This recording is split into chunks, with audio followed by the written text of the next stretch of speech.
Anda semua mesti perasan setiap kali berita pasal ekonomi jatuh, harga naik dan inflasi melambung, orang yang paling panik bukannya orang miskin, tapi orang yang ingat duit dia ni selamat dalam bank.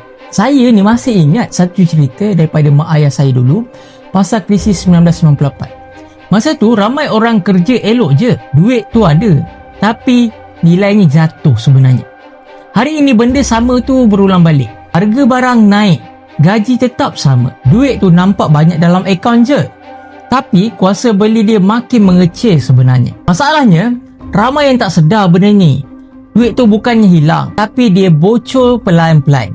Bila ekonomi jatuh ni, yang jadi mangsa dulu bukannya orang kaya tahu, tapi orang biasa yang hidup daripada gaji ke gaji. Emergency sikit je terus rasa koyak. Masa tu barulah dia sedar tak ada simpanan yang betul-betul boleh lindungi nilai duit dia. Ini bukan pasal pandai cari duit je, dan ini adalah pasal pandai jaga duit bila keadaan jadi teruk.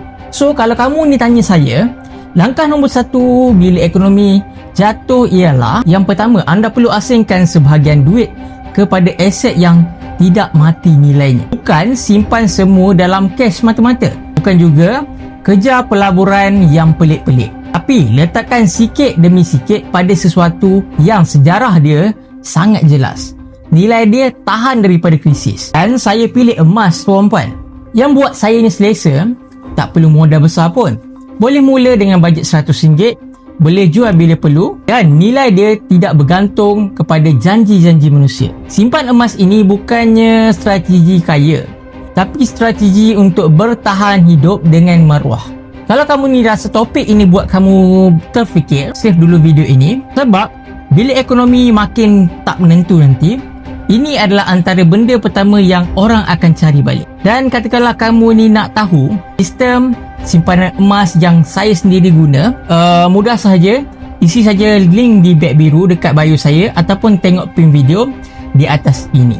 Saya dah explain secara slow-slow tanpa paksaan pun untuk mula simpan emas di Public Gold.